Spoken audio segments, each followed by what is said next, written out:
Good morning and welcome along to the World Game. Sadly though, perhaps predictably, the second leg of the Copa Libertadores final has been postponed yet again following yesterday's bus attack. And there's been a lot of discussion, of course, about what's occurred, but CONMEBOL President Alejandro Dominguez has stated we need to allow both clubs to recover. So with that in mind, we will be postponing the match.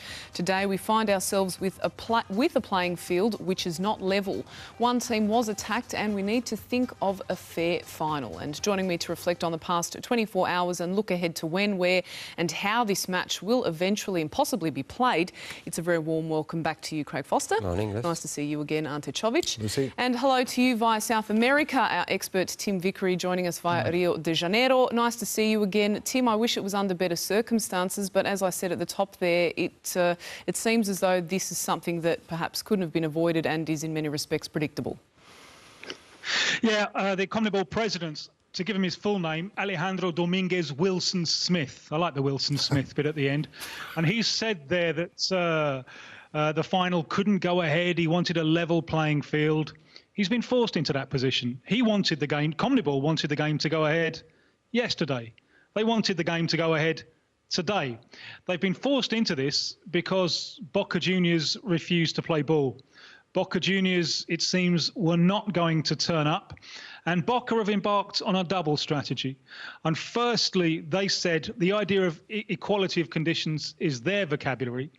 That means that they want all of their players to have recovered from the events of yesterday morning when the bus was attacked, especially the captain, Pablo Perez, the midfielder, who sustained a cut to his eye. He's got an injury on his cornea, went back to the hospital today and was advised not to play. So the level playing field from Boca means that their players are 100% ready to play. But there's another thing that Boca are aiming at, and that is for River Plate to be punished.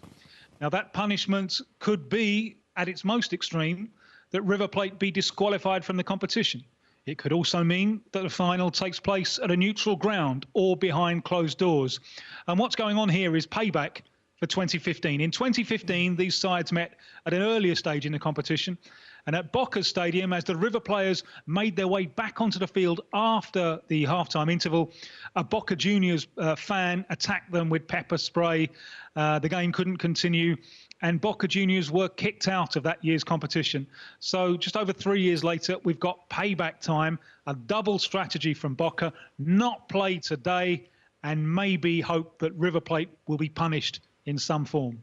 I will read out some of the tweets that were put out by CONMEBOL and translated, of course, from Spanish. The President and the Council of CONMEBOL decided on the morning of this Sunday, yesterday, in our time, the postponement of the return party of the final of CONMEBOL Libertadores 2018 with the aim of preserving sports equality. Now, that's what Tim referred to. The new final date will be analysed and decided at a meeting in Asunción on Tuesday the 27th at 10 a.m, which works out to be Wednesday 12 a.m. Australian Eastern Daylight Time, with the Presidents of the finalist clubs, Boca Juniors and River Plate. Foz, your reaction to all of this? It seems to be becoming a bit more of a mess, even than what it was yesterday. And I think in the end it shows what we discussed yesterday is that the line is never really firm when it comes to CONMEBOL. And everything is manoeuvrable and movable, and that's the problem. We talked about their game against Gremio in the semi, actually, also where River broke the rules. And now we're in a scenario where if the game was to be played today, and I think from yesterday that was the most appropriate decision, likely, because don't forget all of these people have come into town and so on to play. And if we look back at the Dortmund situation where the bus was actually bombed, they also delayed the game by 24 hours. But arguably, it should have been a little bit further, a little bit more. The issue around all of your players being able to play, well, Bartra wouldn't have been able to play anyway, right? So it's becoming more and more messy as we go along. One of the most distressing aspects for me from yesterday was that River's president appears to be confirming now that it was Infantino who wanted the game to be played yesterday, in actual fact. Which was a rumour at that stage. Yeah, we hadn't had any confirmed reports, and we almost thought it was ridiculous. Yeah, we did, actually. We thought, look, Tim confirmed for us that he was in the stadium, and we said, well, it's natural then, a conspiracy theory would be that he'd participated in some way. We weren't sure whether he would have priority in this situation or it should be CONMEBOL. It appears now Rivers, president, I believe, has made some public comments or had a press conference, in which case he's confirmed that Infantino wanted them to play. I think that's absolutely disgraceful, and it just confirms, I think, the worst of what many people around the world think of FIFA, and that is that it is a corporation over the players. The players' welfare yesterday, if not even today, is absolutely paramount. So there's a huge amount of questions around it, but if there's a rule here, then equally Boca shouldn't be able to move that rule. It should be, if they decided to play today, fine. If not, put it off a week, whatever the case is, that's fine. Just to finally deal with this point around the 2015, in my view, and I'd be interested in Tim's and Chover's, but it's different when it's occurred en route to the stadium. When it's inside the Bombonera, then the responsibility is on Boca Juniors to control their own crowd through their own security. This is outside, in which case, whilst they may be wearing the shirts, no one knows actually who they are, these people, and that's a matter for CONMEBOL on the way. So I wouldn't be saying, my view is not that River should be immediately expelled and that it should be given to Boca, which appears to be one of their strategies here going through the courts or through CONMEBOL. I don't agree with that in this situation. I think it's very different when it occurs in stadia, and in football it is the home team who takes responsibility for that, and even we've seen that here in some respects within our own competition. So how would you respond to this scenario, and what is the best way to respond to this scenario then, Chover, based on Foz's comments and what Tim's saying? Yeah, it's a challenging one, isn't it, for everyone involved, and I agree with Foz with his take on the difference between what happened 3 years ago. Inside the stadium is a little bit different to thousands of people who've got access to the streets, and it's not really in the hands of River management or the club to control thousands of people in the public.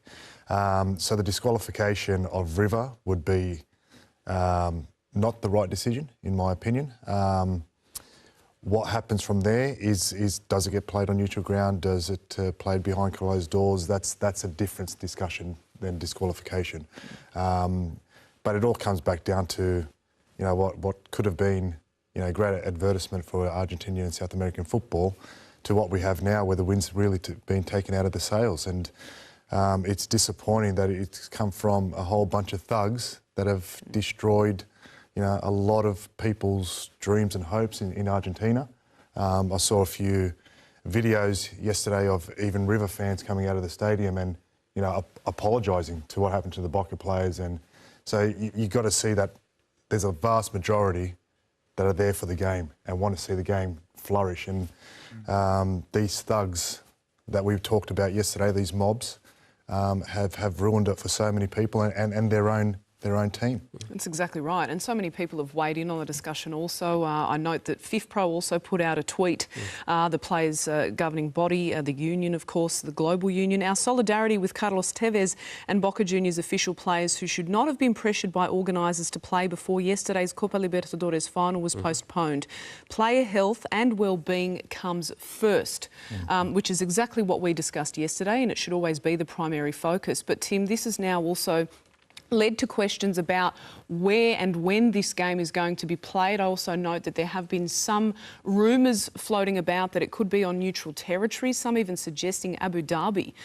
Your thoughts around this? Yeah, well, it's certainly not going to be next weekend because the G20 are in town with Donald Trump and co. So that's out. The earliest, I think, would be midweek, say 5th of December, 6th Australia time, or the weekend afterwards, or even Abu Dhabi. You know, get them out of Argentina and away.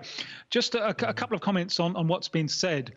The thugs that we're talking about, this, I'm sure, is not just passion.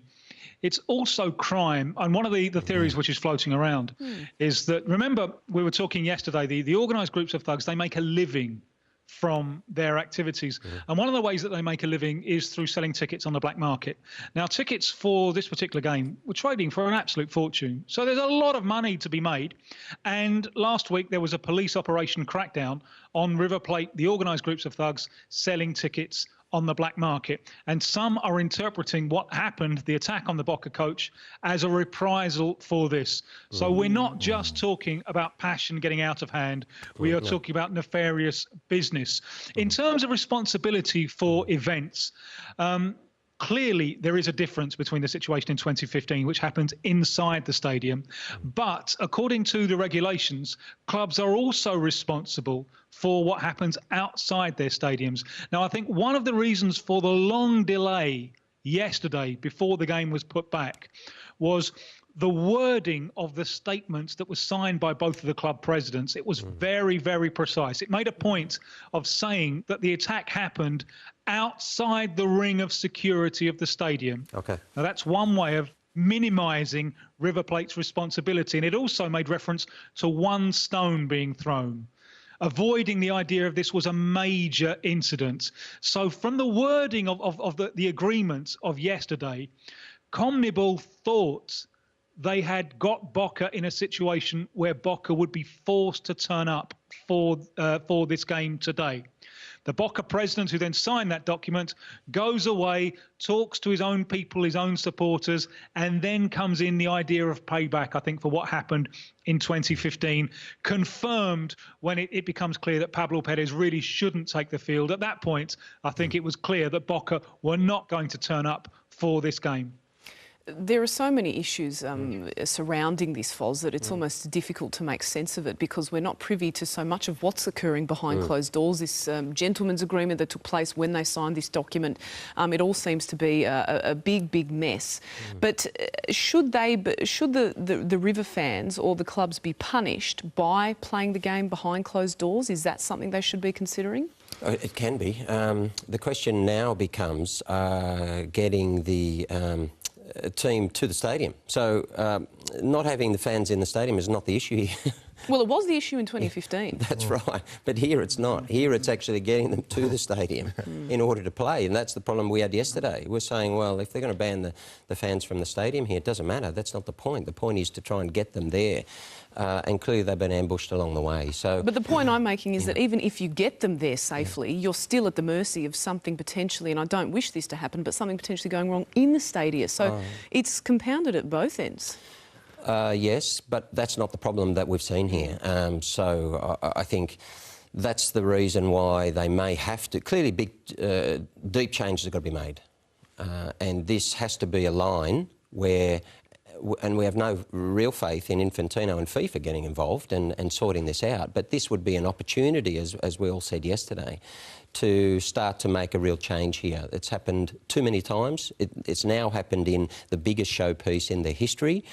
And in that sense, the only positive that can come out of it is that people say, OK, well, now we need to start to make really systemic changes. For that reason, I think it might be a good idea now to take the game to completely neutral territory so that you don't have this issue again, because it can only be exacerbated now. After what's happened this morning, now you've got more people upset. But no question, if we had faith that FIFA could get involved, I think now's the time when you need to say, OK, this can never occur again in future. And this is an endemic problem which needs to be sorted out. And if you're ever going to have an opportunity to do it, now is the time. The scary part about that is we all want change, obviously, and to see that occur and to have it actually eventuate is a different matter entirely when you consider what we've discussed, the people involved, the organised groups involved in this. But what could one possible solution be, Chova? That's the sad point that, I agree with Foz with the CONMEBOL and South American football. Things can be massaged, moved around a little bit to, appease certain stakeholders in the game. For me, what needs to happen now, and we need change in that region, the meeting that they have on Tuesday, they need to come up with a clear, definite decision, one way or the other, and both teams have to be out of the picture in that. We've made this decision, the game will be played on this certain date, it's going to be played here, in front of fans, not fans, but it has to be clear. Make a statement rather than, okay, we'll see, we'll wait.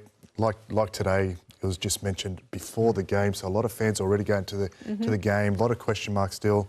We need a clear decision. Yeah, I couldn't agree more. Gentlemen, thank you so much for coming in this morning once again. And to you, Tim Vickery, for your insights via Rio de Janeiro. We appreciate it very much, and we are hopefully looking forward to this game being played.